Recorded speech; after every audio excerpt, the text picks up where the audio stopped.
Keep that on. Okay, councillors, officers, welcome to the first meeting of the local area council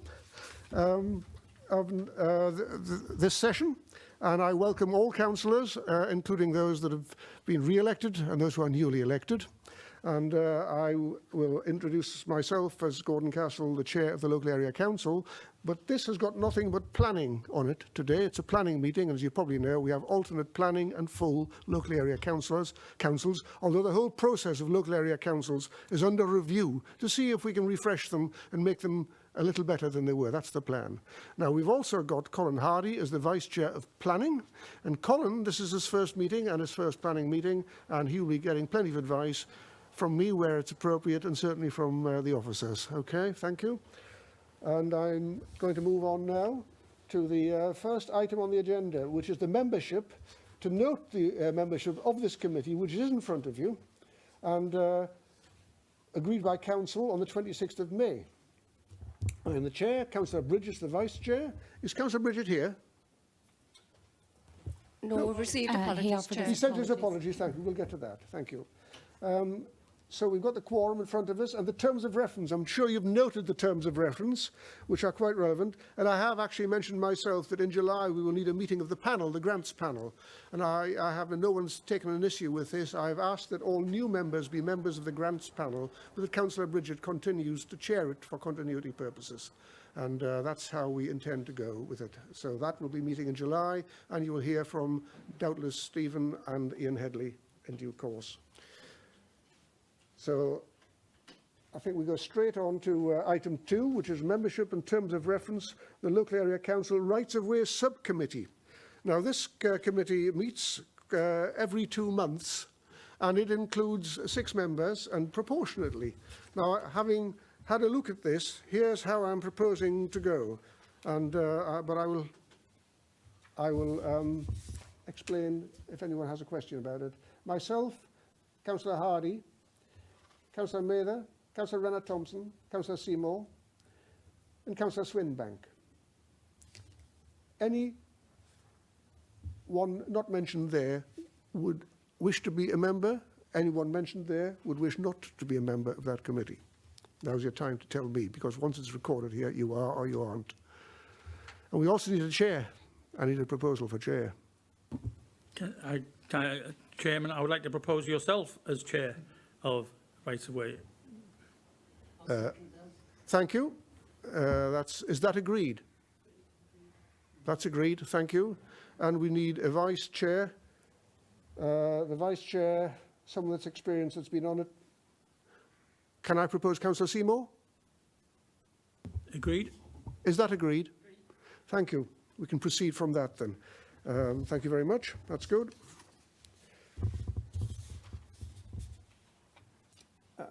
You are aware of the terms of reference of the Rights of Way Subcommittee, which is, can I say, one of the best researched committees I've ever come across. The paperwork you get is exemplary. Not that it isn't here, of course, but it's particularly good for the Rights of Way. Any apologies for absence? We've heard of Councillor Bridget. Any other apologies? Just Councillor Bridget, Chair. Thank you. Minutes of the previous meeting. I'll try and get myself heard better. Minutes of the meeting of the Northumberland Local Area Council held on Thursday the 22nd of April as circulated to be confirmed as a true record and signed by the Chair. Are they agreed as a true record of the meeting by those that are present? Yes. Thank you. Item 5, disclosures of members' interests. Are there any disclosures of members' interests? I'd like to disclose an interest in item 8, please, Chair. Item 8, is that a personal and prejudicial interest, Councillor Mather? Yes. Thank you. So you'll be leaving the room at that point? Yes, that's correct. Thank you. It'll be the second item, so you'll be able to leave and presumably go home when we've got through item 1. The next item, thank you. Good. And I think before I go to the determination of planning applications, I think, Elizabeth, you're going to go through some procedures to assist us. Yeah, members, it's just as an add-on to the training that you've already had, the virtual training. But we have done this in our other local area councils and at the beginning of strategic as well, where we're just taking you through the format of the Planning Officers Committee report. And in that, that's explaining how we come to our planning judgment and reach the planning balance to make the recommendation.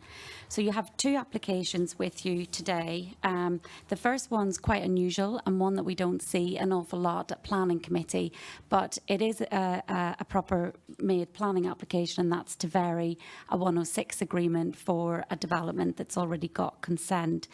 And so if you have a look at that report, what we set out for you is the description and site proposals, the constraints, and importantly on this one, the planning history. Sometimes there are applications before you where there is no history on the site, but the history on this site's quite relevant to the application because it's where the 106 agreement was derived from, and explains the background to that as well.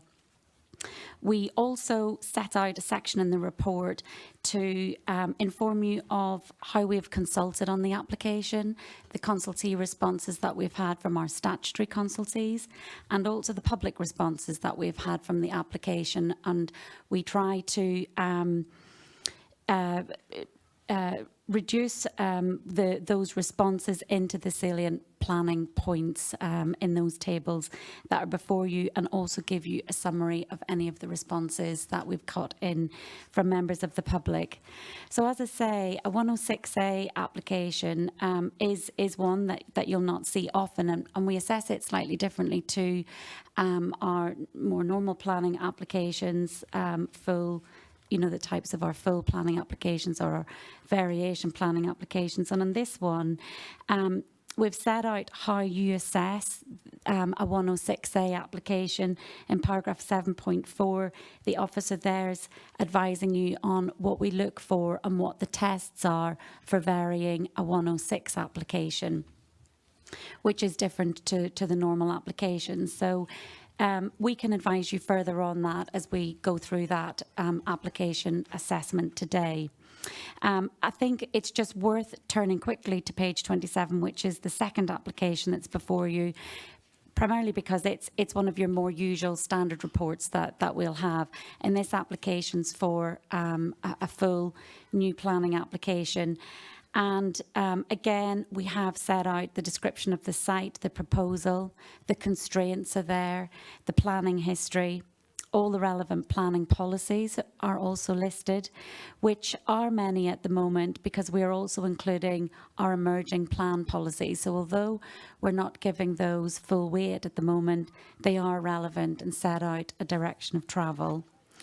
So you've got all your consultee responses there, and we've also discussed the public responses from the neighbours and local residents.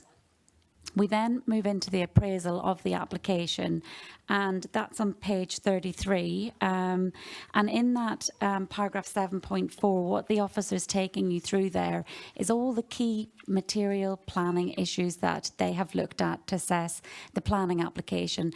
And the first one is what we call the principle of development, and that really is us discussing the primacy of the development plan. So is this application compliant with what our planning policies say? And we take you through all the policies that are relevant and whether they comply or not. And we will then give you our conclusion as to whether it accords with the development plans. And that can include the local plan, any neighbourhood plans, and our emerging Northumberland plan as well. And then the rest of those bullet points are what we call material planning considerations, and they are all really key issues for assessing a planning application also. And so once we have discussed all of those material planning issues, that's when we talk about the planning balance, and we weigh everything up and tell you whether we think we would be recommending approval or refusal of an application. So I realise that's a really quick fly through the reports, but I hope it gives some explanation as to how we assess it. And as Councillor Castle alludes to, we're here to help answer any questions that you have as we assess the planning applications that are before you today. Thank you, Chair. Thank you, Elizabeth. I'm now going to hand over to Councillor Hardy for the first item, and we've just rattled through them both, but the first item will be yours now to take through, Colin, and I'm sure you'll want the officers to give the first reading and brief us all. Thank you. Hello, I'm Colin Hardy, and I'm chairing the meeting today. So the first application is 20/01155/S106A. It's a variation of an S106 agreement. Proceed to planned application N/99/B/0848, dated the 19th of the 2nd, 20/002, and it's land at Mitchell Avenue, Sea Houses. I'll hand you over to the officer now. Thank you, Chair. Just an update first of all. There is an error in the report at section 6. Reference is made to Berwick Town Council. It should refer to Northumberland Parish Council. Just to take you through the application. The application seeks permission to modify the requirements of the Section 106 legal agreement forming part of a grant of planning permission. Attached to application N99B0848 to allow for changes to the area of open space. Now I'll run you through the slides here.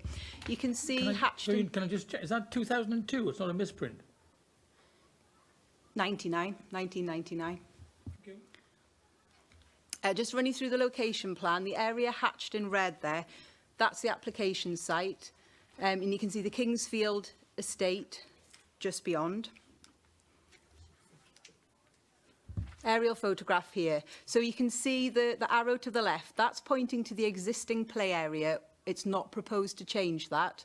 To the right there, you can see the area of existing open space, and the third arrow shows the area of proposed open space, so that's where it will be reorientated and moved to. This just shows the existing legal obligation plan from June 2002. You can see in green there, sort of blackened out in green, that's the play area. And then to the right of that, that's the existing area of open space. And it's proposed to move it, and that's the application site there with the hatched area. Now to just run you through a series of photographs. This is southwest across the existing open space, looking over to the proposed area. The area would go sit up towards numbers 32 and 46 Kingsfield. This is looking north across the existing open space.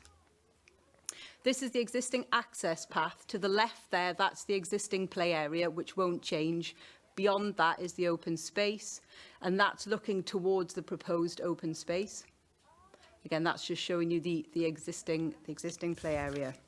It's proposed that the area of open space will be the same in terms of its size, purpose and use, but it will be moved so that it sits adjacent to numbers 32 and 46 Kingsfield. Northumberland Parish Council object and feel that the Section 106 should not change. 21 letters of objection have been received and the reasons are set out in the report. The recommendation is that the provisions and requirements of the Section 106 planning obligation relating to application N99B0848 in respect of reciting of open space be varied. Thank you.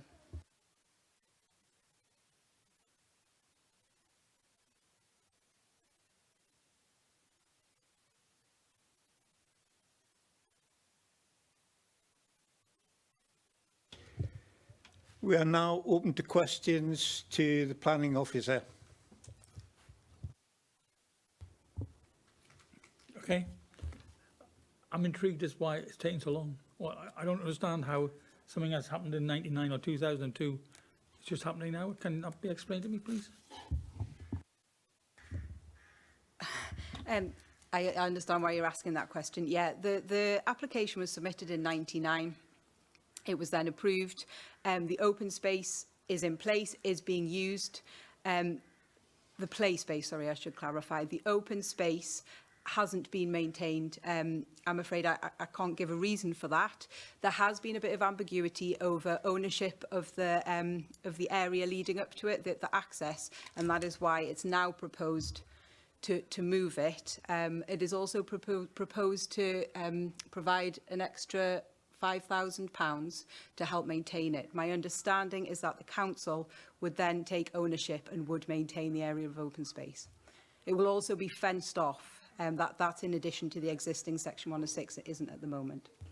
That makes all the sense in the world, but I'm struggling with this. If we made a 106 agreement with someone 20 years ago, and we haven't done anything about it, that doesn't actually say very much about us enforcing our 106 agreements, does it? Chair, if I could come in on this. So we can't comment on many of the years that have happened from when, because many of us didn't work in the team of the department then. But what I can say is, in recent years, and certainly since 2016 and beyond, when we had the application in 2017, we have been picking up on this. It has been part of an enforcement discussion as well, which I can't take any further with you today because of the nature of that. But there has been ambiguities with the drafting of some of the agreements as well. And we've worked really hard to get to this solution today, where Sea Houses continues to get the same size of open space that we secured in the 106, but and that extra additional amount of money to be able to get the land in a usable open space, which it hasn't been. But as I say, there's been some issues with the legalities of the agreement. And also, just to add, when we do have a live planning application in and we're trying to resolve it, that is one of our first steps, is try to always resolve any breaches of planning. And it was during the course of this 27 application when many of us became first involved in it and have got it to this position today. Thank you. We have a question from Councillor Hill. Thank you. This is one of these ones where you just sense there's a lot more to it, from what I've read and heard, and I'm disappointed they've been not able to come, and I know it's difficult with this setup, but I really would be keen to hear what the council are saying, what the backstory to all this is. So it says here that the Northumberland Parish Council are very concerned about this, and I know you're not speaking for them, but could you summarise what their concerns are? I'm afraid I can't. The only comment we'd had from them is that they agreed the original proposal and they don't want it to change. I don't have any further information other than that. Chair, could I just come in here again? I mean, look, nobody likes change, particularly to 106 agreements, because at the end of the day, they were that was what came forward to make that development acceptable back all those years ago. And to come in for variation, it always, it's easy to say, you know, I'm not quite happy about that. You got your consent back then. You entered into 106 agreement and you should have complied with that. And that is right. But there are provisions within the legislation that allows applicants to come in and change the position. And this is what we've got. There is that mechanism to come in for a 106A application to vary the terms of the 106. We do receive them. And we have to, you know, assess them in accordance with how we have set out in this report today. You know, it doesn't really allow us to look at the back history. It's looking at those 4 tests that set out in paragraph 7.4. So I realise that there is a history. We're very aware of the recent history ourselves. And as I say, behind the scenes, we've been working hard to make sure that people of Sea Houses get the parcel of land and the size of the parcel of land that was promised to them back in the early 2000s. Question from Councillor Thorne. Thank you, Chair. Again to Vivian, you know, like Councillor Hill, I feel was slightly sort of batting in the dark here, because as she says, you know, it's not what's written down, it's what's not written. So it is particularly difficult. And to that end, I'm just wondering if it's possible for you, as a planning officer, to enlighten us a little bit. Obviously, when the applicant came forward, he's got to have reasons why he wants these various parcels of land changed around. And is it possible for you to just enlighten us what arguments he would put forward, or does he not have to give arguments? Can he just come along and say, well, I want these areas to change? Yeah, I mean, I can refer you to paragraph 2.6 of the report, where we have set out what the developer has put forward, which is that the original agreement and variation require the owner to provide a dedicated means of access to the area of land to be provided as public open space under the terms of the Section 106 agreement as a hard surface pathway through or across the development from the nearest public highway. There is some ambiguity as to the ownership of the path that has been constructed and whether this falls outside of the development boundary. To provide clarity and ensure this obligation can be discharged, Northumberland Leisure Limited, as adjacent landowner, has proposed an alteration to the location but not the amount of land to be provided as public open space, so that this can be accessed directly from the development and there is no longer a need for a dedicated access route. The alternative area being offered is shown on the plan attached to the application. The modification would secure the provision of the land shown hatched red as a fenced play area in a condition suitable for use by the residents in lieu of the land edged in green in the original Section 106 agreement, and a £5,000 contribution for the maintenance of the open space. Other than that, you know, that formed part of the planning application. Other than that, I haven't got any more information, unfortunately, to put your mind at rest. Thank you. Could I ask you to close your microphone? Thank you. Question from Councillor Renat Thompson.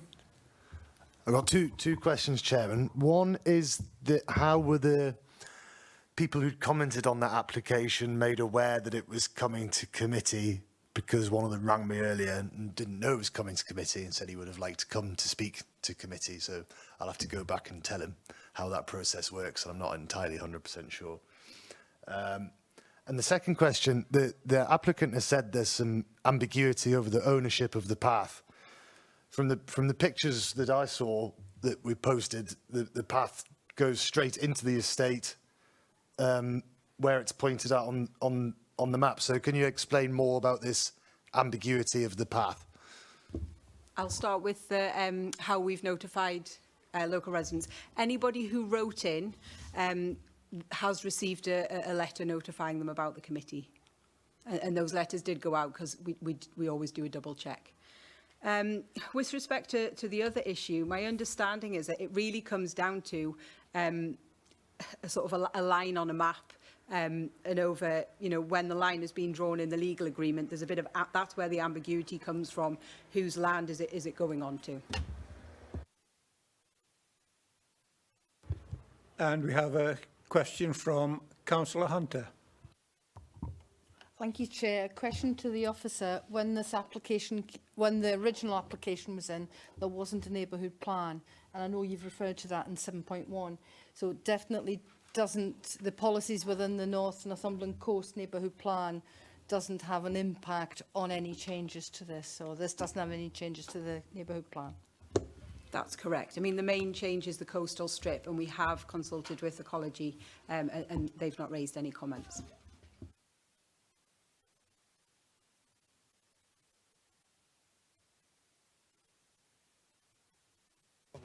Chair, can I just come back? Members, I know this is a really difficult application, and it has been for us too.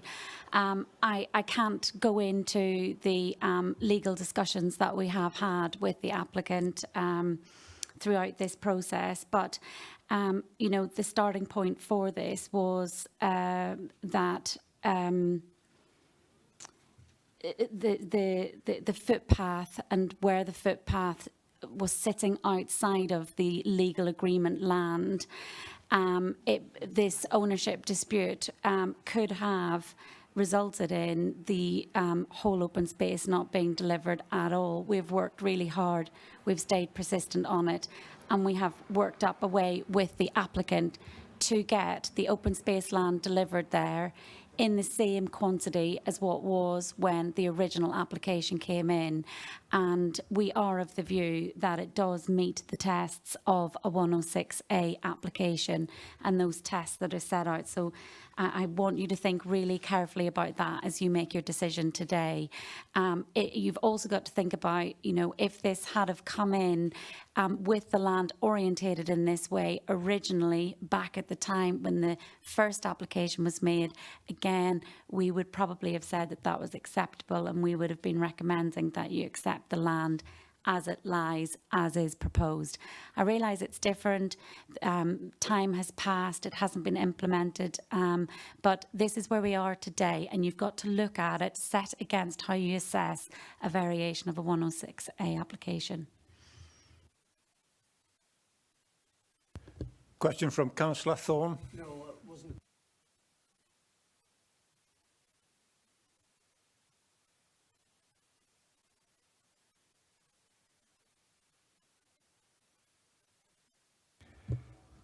Question from Councillor Seymour. Yes, thank you, Chair. Just a question for the officer. In the conclusion, 8.3, it says that the proposal will not have any greater adverse impact on the AOMB, or local and protected ecology, but there hasn't been any comment from them, I see, in the consultee responses. Yeah, I can come back on that. We did consult them. They came back with a no comment, but we did have verbal discussions with David Feiger, who did confirm that it's physically and visually closer to existing development, which means that it's now moving away from the coastal strip, which is why we said that in the conclusion. It's moving away from the coastal strip and closer to the residential development, therefore having less of an impact on the AOMB and coastal strip. And the ecology, county ecologist, anything from him? Yeah, we didn't have any discussions with them. They just came back with a no comment. Okay. Question from Councillor Swinbank. Yes, thank you, Chair.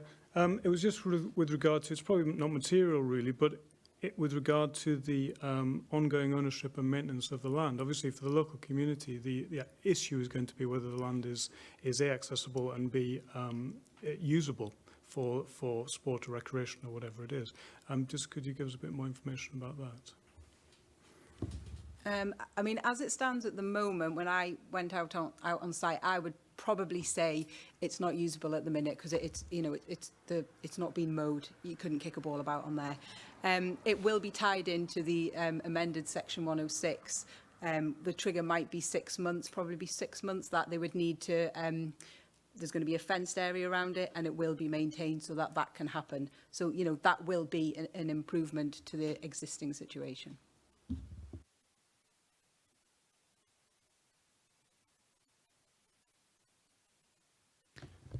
No further questions? Councillor Thorpe. Yeah, Councillor Thorne. I would like to move the recommendation as it stands. It is a particularly difficult planning application because, there's not a lot of information here.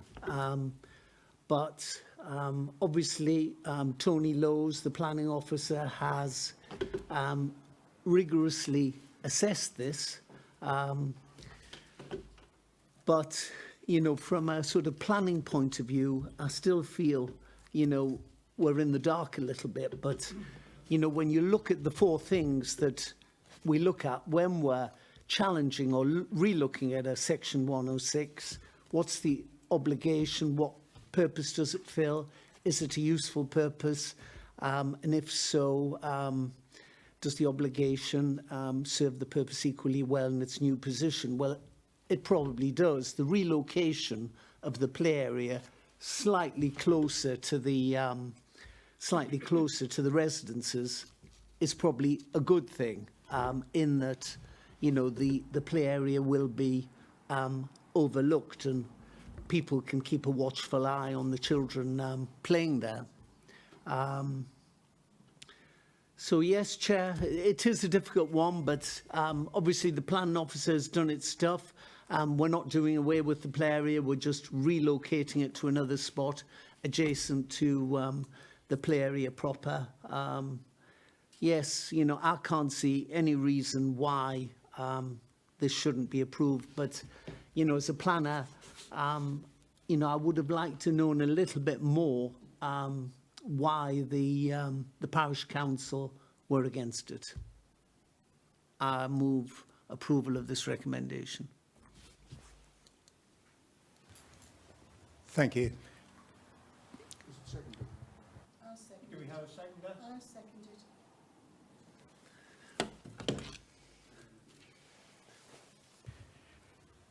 it. Is there a debate?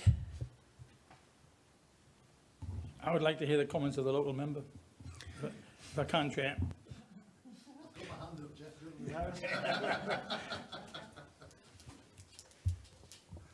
Thank you. Unfortunately, I can't be supporting Councillor Thorne's motion of approval.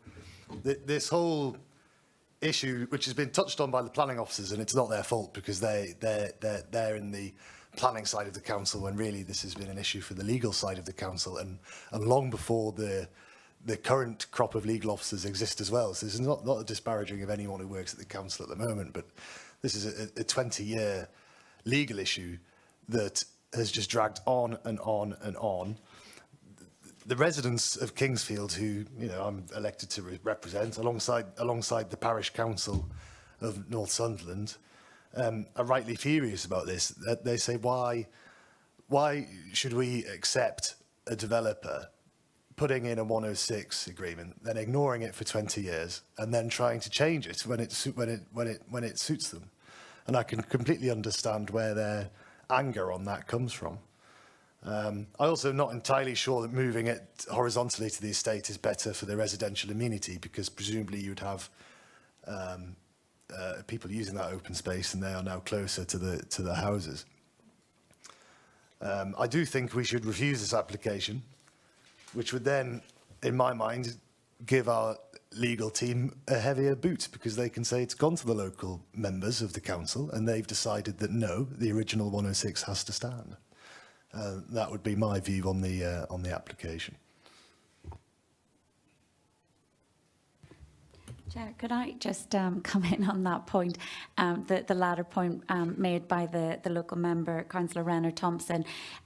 You know, that approach maybe could work, but in addition to that, I should think that the applicant would also run an appeal to the Planning Inspectorate, and our role here is to advise you how that might play out.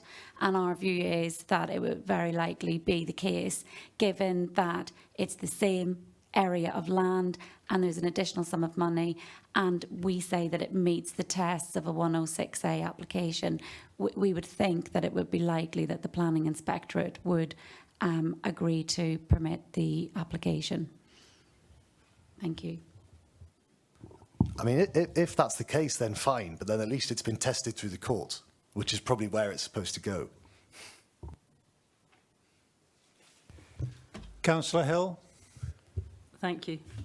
Well, I don't like making decisions in the dark or partially in the dark, particularly when there's some alarm bells ringing in my head, which have been with what the local member has said. So essentially, for me, I'm going to vote against, although I would be prepared to second a proposal for a deferment for further information. But as it stands, I would agree with the local member and I would vote against.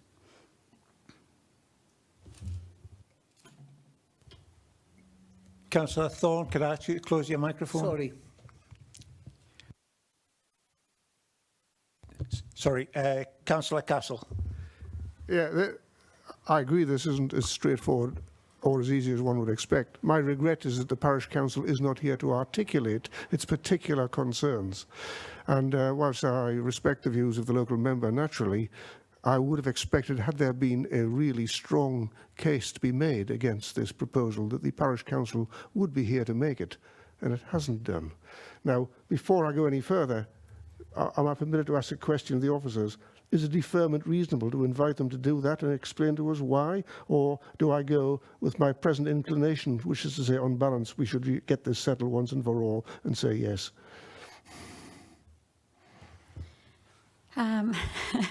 It's a difficult question.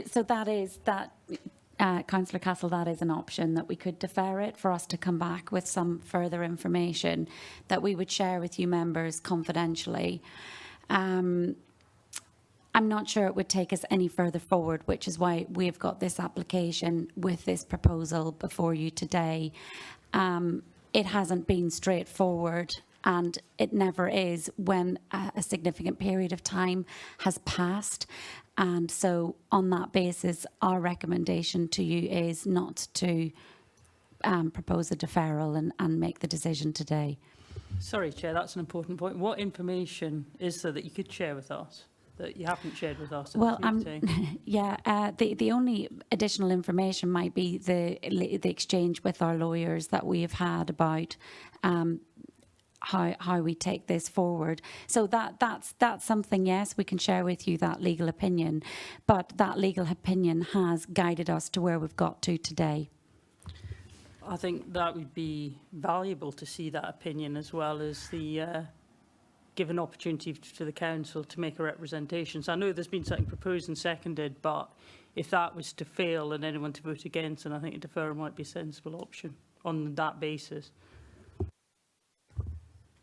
On a point of order, Chair, and advice, if I was to invite Councillor Thorne to withdraw his recommendation and the seconder, I would be prepared to move a deferment rather than lose it here, which I suspect is a risk. Yes, Councillor Castle. You know, like our planning officer, Liz Cinnamon, you know, we are a little bit in the dark, but, you know, what we're talking about here is a 106 being assessed on planning grounds, on the planning grounds before us. And, you know, like other members in this room, you know, I probably do think there is some sort of history behind it, some sort of deal. But, you know, looking purely on planning grounds and looking at that section 106, moving it from one area of the field to another, locating it next to the play area, you know, I think is sound. So I'm afraid, you know, I would like to keep my recommendation that this section 106 is amended as per the work that the planning officer has put in. Thank you. In that case, I'll be supporting that.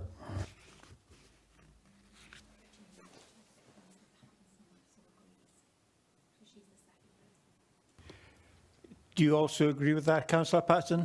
I do.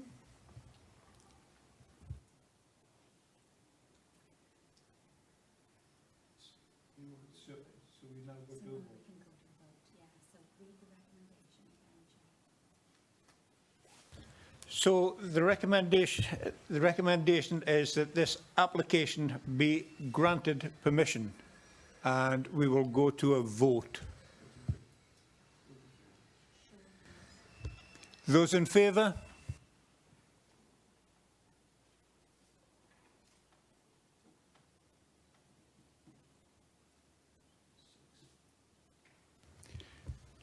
Those against?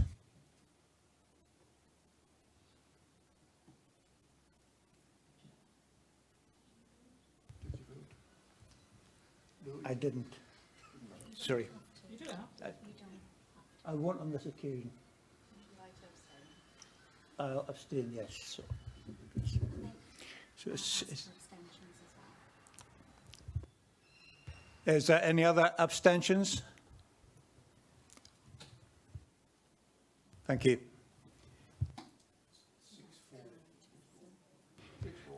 That's carried 6-4. 2 abstentions.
We're on to the second item, which is 20/02501 Fools. It's the proposed river restoration scheme comprising of removal of existing ford crossing and a replacement with a new gravel ford, regrading of 400 metres of canalised section of river, removal of fish pass, creation of self-inset footplan, construction of new replacement pedestrian footbridge, removal of upstream check weirs, monitoring weir widening, and approach to Colgate Mill, Ford Crossing.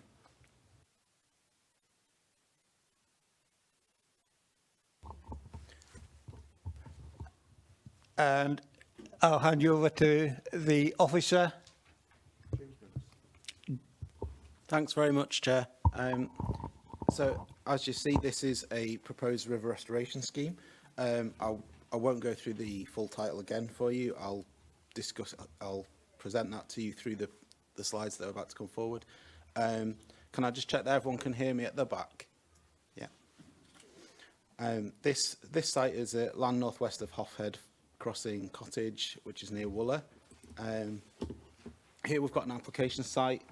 You'll note that it's to the south of Wooler, which is upstream on the Wooler water. So it's for the replacement of a ford and a number of other river works that are associated with returning the river back to a more natural flow, which you'll see at the moment is currently constrained by the ford, which is a hard engineering type structure that's made of concrete, that currently, as I understand it from our ecologist, cuts off the upstream element of Wooler water from the rest of the catchment ecologically from a habitats point of view. So here's an aerial photograph. You can see the ford there, just where the arrow is and where my red cursor is. And I'll just take you to the 400 metre stretch starts where my cursor is there and approximately goes upstream about another 400 metres from there. Here, I find this aerial photograph is quite illustrative of the issue, because in terms of showing you the concrete ford that's currently there at the moment, that's got a fish pass going through it that historically will have worked when it was first implemented quite a long time ago, I think around the late 60s and 70s. However, my understanding from speaking to our ecology colleagues is that, and to the Environment Agency, is that that fish pass no longer allows fish to migrate up the river beyond this point, which is why we've got the scheme before us by the Environment Agency. So here we've got a layout plan showing you the scope of the proposed works. There are a number of check weirs which are upstream of the ford as it stands, so it's in this rough area here where I'm circling with my cursor there. Those are also to come out, and it's basically to allow the river to go back to a more natural flow. In terms of flood risk, there is proposals for a inset floodplain to sort of allow any flooding that may need to occur upstream, so that it doesn't result in a downstream flood event. Here we've got a plan of the proposed crossing at the moment, and it's got a number of areas around in terms of comments. So it's got lots of things about removing the existing sheep piling, dispose of the existing weir off-site, remove the existing fish pass, and return it to a more natural flow. So the idea is that one of my early reactions to having a gravel ford was like, well, what happens when the gravel runs away? Well, the intention is that that gets replaced with new stone, rock, gravel coming downstream. And it's meant to be a low maintenance type structure. Although that just reminds me, I should go back because I've got a few updates to give that I should have given at the start of the presentation, so I apologise. I should have done those at the start. Should I present? Okay, and I'll give you those at the end. So here we've got a plan with the habitat survey. I appreciate you're not going to be able to read that text from out there.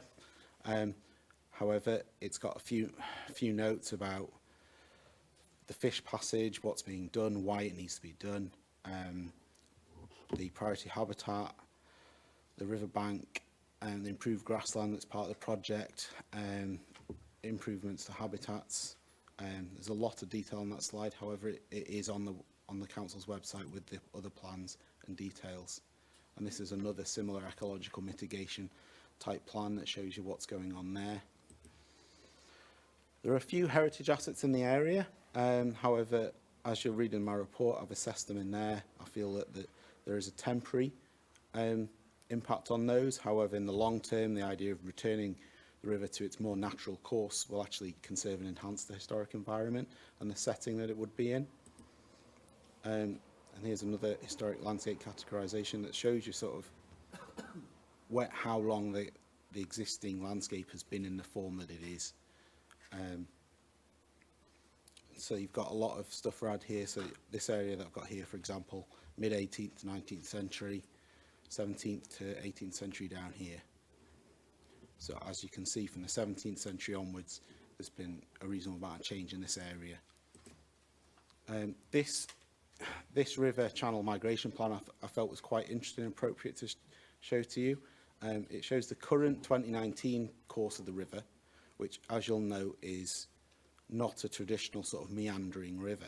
It's very straight because it's been canalised, and it's got things like the ford in there, like physical, like hard engineering solutions, whereas naturally it would have had a more winding flow, which in itself helps manage flood events. So you'll notice that that has changed over time. So you've got, from the orange, that shows you 1860s, and the greeny colour, that's sort of around 1900, 1925, 1957. So it has moved quite a lot prior to the works being put in around the 60s and 70s. Those of you that have sat on committee before and looked at things like wind turbines might be familiar with zone of theoretical visibility. This shows you with the light blue on the map where you can currently see the ford from. And you'll notice that those are generally are more upland areas with straight views. And you've got land rising, which is the overall scheme where you might see the overall impact of the scheme. So you've got this area on the eastern side of the application site. That is the light blue there is showing you where you'll be able to see that area of the site. Land and tree impact. Some of the concerns were raised about removal of trees and putting them back in. The nature of a scheme like this is that it may impact on it will impact on trees that are in the area in the direction of the current of the anticipated flow, and the Environment Agency is very keen that there's a biodiversity improvement and habitat improvement from this scheme, and that's the key driver behind it. You've got also here you've got the current ford as it is. Like this picture here is a picture as it is at the moment. I think probably during the autumn, winter and spring months, looking at the vegetation around the area. This is the current issue. You've got a big concrete ford that stops, for example, fish jumping up the fish pass. You'll see here there's also a bridge. The parish have raised concerns about the lack of detail of the bridge. However, it's something that I felt was appropriate to condition along with highways. Here is as you drive to the ford at the moment, it's like this is the view that you would have. Here's the existing ford in drier times of year. So these photographs were taken approximately 2 to 3 weeks ago. So this is very much a June dry weather conditions for the ford. As you can see here, like you can, vast majority of people will be able to step over the existing river at that point, given that a lot of the water seems to be passing through the fish pass at this time of year. This shows you sort of what a blockage the sort of current concrete ford is in terms of how it allows gravel and sediment to transport downstream. It very much stops that from happening, except in very high levels of flow. Here's the current fish pass, which, as I understand it, is very difficult to fish to navigate upwards, which is their natural route for their spawning. Here we've got photographs of the existing bridge, which you can see is quite aged now. As I mentioned before, I've asked that that's a pre-commencement condition, and that's something that the Environment Agency is keen to comply with. However, at the moment, due to funding, they haven't been able to progress that design at this stage, and it's something that my understanding is they will do when they've got their planning permission. So here we've got Upstream Photographs. You'll see the smaller chet weir up here, like they're sort of probably about 1 to 2 foot tall, really, but they are a blockage to the fish migrating. And you've got some downstream photographs also in June time. And in terms of updates, that's my presentation. In terms of updates, from my officer's report, the Wooler Neighbourhood Plan is now past referendum a couple of weeks ago.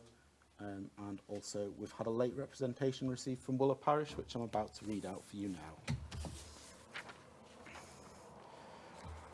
On behalf of both the Wooler Parish Council and also our County Councillor Mark Mather, we write to express our concerns on what appears to be 2 outstanding matters.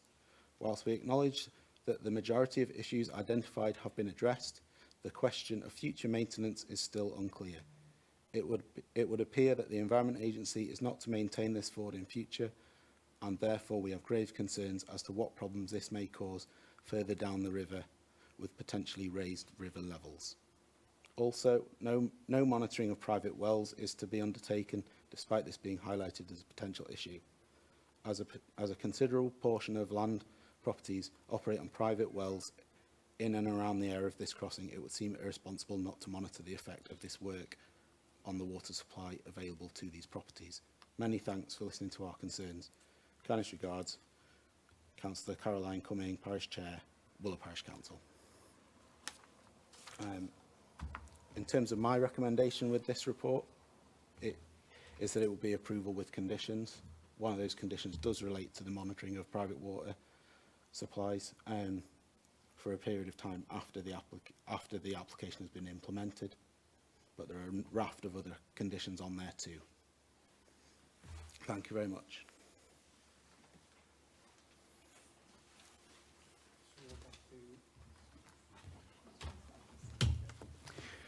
Questions to officers?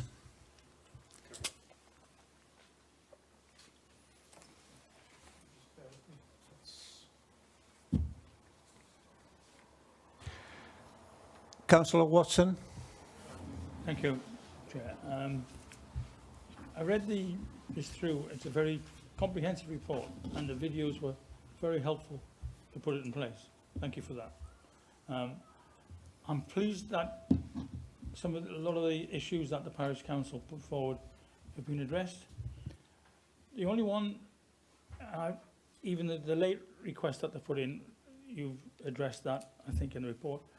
The maintenance, have I missed this somewhere? Is there something about maintenance that I've missed in this report? So I've spoken to the Environment Agency about this issue, and they're maintaining that it's a very low impact proposal that will be topped up with new sediment as it passes downstream. So in terms of maintenance, their argument is that they will monitor what happens with the scheme in the initial period post permission, but they envisage that longer term that will be the responsibility of the landowners.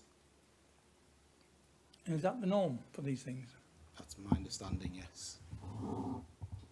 Thank you. Councillor Castle. Thank you. Yes, the bridge. Just be clear about the condition of the bridge and when where we stand with that. That was an initial concern. Are we clear that nothing can happen until that bridge has been approved and design approved? Yeah. Can I be clear about that? Yeah, thanks. I've put that as a pre-commencement condition because I feel it's that important. Councillor Seymour. Thank you, Chair. And thank you to the officer for this report. Just on the conditions, I'm pleased that you've put in about the private wells. How many private wells are there? Oh, I think there's... I'll have to check the report. However, off the top of my head, I would have to say 4, but I feel there might be slightly more than that, so there could be as many as 8. So About between 8. 4 and 8. All right. The other condition too, I'm pleased about the bridge. And would it be a like-for-like design? My understanding, I've seen like a visualisation of the what they might appear to look at for the bridge, and that one, the one that I saw as an initial one, didn't have an upright, so it wouldn't affect the flow as much as the current one does. So I think the intention is to proceed with one without an upright. However, it's not. I've not seen any detailed design of that, except that I understand that it can go across the whole river without touching the riverbed itself now. So it would just be a matter of when funds are available? Yeah, I think they're intending on submitting it, well, prior, obviously pre to commencement, because that's what the condition says. Okay. Pre to commencement. Thank you. Councillor Thorne. Thank you, Chair. Like Councillor Watson, I do have a problem with the lack of any sort of maintenance contract or who's in charge. You know, I would think that over the years, a concrete ford was put down because the riverbed was washed away so often in the past. And, you know, the River Till is fairly notorious for flooding. And my main concern about this project, you know, I do think it's sound. I think it's a step forward, getting rid of the concrete. But, you know, I do worry that this gravel bed will need putting back in on numerous occasions, because I would think that was why the concrete ford was put in the first place, as a firm bed for, you know, somebody to travel across. So the question of maintenance still gives me a problem. And I would wish that the Environment Agency might step up and, you know, chip in there.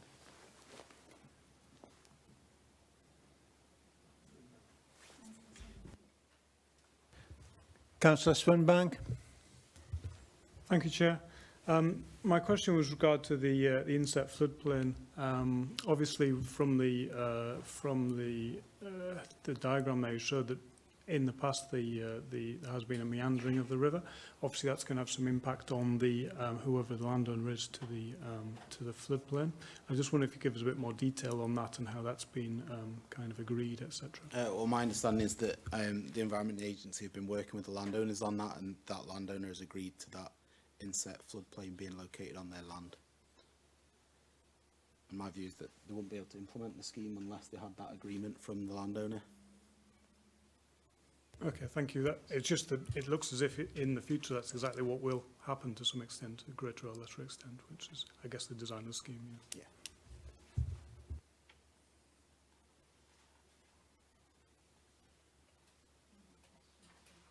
No more questions? Recommendation? The recommendation is that this is granted, subject to conditions. Does anyone want to take part in the debate?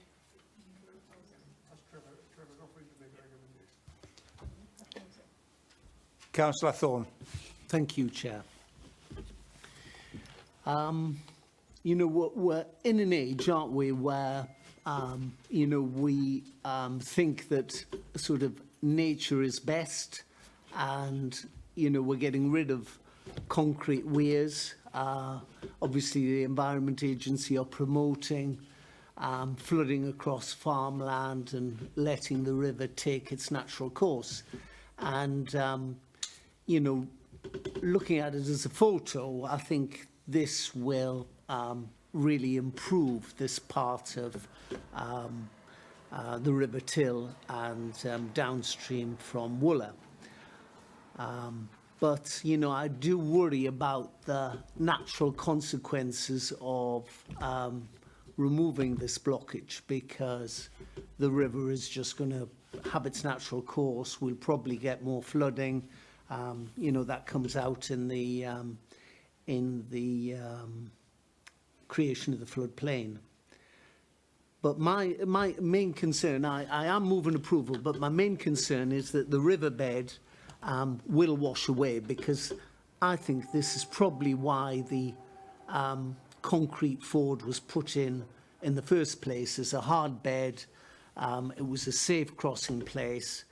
And, you know, I do have concerns about who is going to look after it in the future. If there's an enormous flood, which they seem to be happening much more often these days, is this going to be all down to the farmer to put the riverbed back with the new gravel and stone? So, you know, in moving approval, you know, I do have concerns as well, but environmentally, I think it's a step forward. You know, at the moment, it is a concrete eyesore. In the future, we'll see the river taking its natural course, and hopefully it'll be visually much more attractive to look at. I move approval, Chair. Thank you. Councillor Watson. I would second that proposal. Can I just say that I share some of Trevor's concerns, but I wouldn't like to match my knowledge with that of the Environment Agency, and presumably if they said they can maintain it, look after it, then it's got to make sense. Having a fish pass that doesn't allow fish to pass seems a bit of a silly situation to me, and we really need to allow this to happen. So I'm very happy to second Councillor Thorne's recommendation, approval. Councillor Castle. Yes, it's a great shame that Councillor Mather wasn't here, having spent, I believe, 4 years on this long project, which is one of the most complex and multi-agency applications for such a relatively small item I've ever seen. It was a well-constructed report. However, as has been suggested, there is an issue of a possible maintenance, yet the Environment Agency is bound to have to intervene if this goes wrong. It just, to actually refuse it on the grounds that they might not, I just don't think will be good enough. And whilst it would be nice to have something perhaps more specific and hear what Councillor Mather had to say, and Wooler Parish Council, we haven't got that. So I'm quite supportive of this scheme, and it does need doing. Thank you. Councillor Hill. Thank you. Yes, I agree. It's obviously a scheme that's going to cost a lot of money. They're not going to be spending a lot of money if there wasn't good grounds for it. So there's nothing in this, apart from obviously, as ever, there's minor details to keep an eye out. I would support this scheme. I was just going to pick up, Councillor Mather, did he think that he couldn't be involved because he was on the parish council? It may be worth just mentioning to new members that if you feel that you're predetermined, then you, and I think you've done this, Councillor Castle, where you just actually speak before or take yourself off the committee, but you can take part that way. I think the legal officer will explain why that advice was given. Yes, right. He did take advice, and he had expressed views previously in council meetings in respect of this matter, closed for use. Right. Could I add to that as well? The parish council, a late submission, rather indicated that he was part and parcel of what they were saying. Yes, James read that. Oh, that's what I just thought he just. No, the parish council said thought he couldn't be involved. No, and he's taken advice. That's fine. Yeah. Yes, he did. Yes, he did. It's a great pity that he had to make that decision, but it was the right one, I think. Thank you.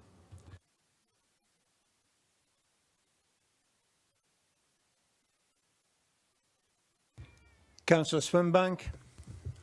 Thank you, Chair. Yes, just to say that definitely in support of this. Effectively, what we'll be allowing to happen is to rewild the upper reaches of the river.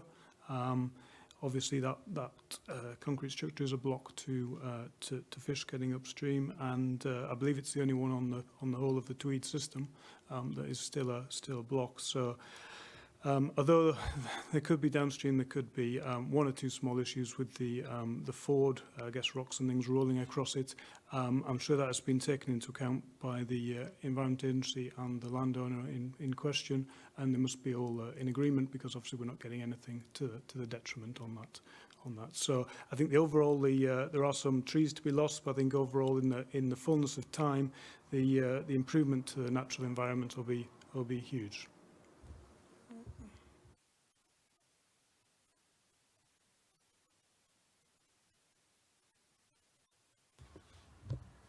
So we're now going to go to the vote, and the vote is for the recommendation of the scheme with conditions. Those in favour?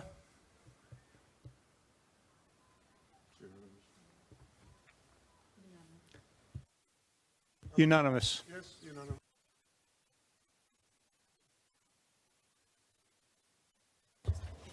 The rest of the agenda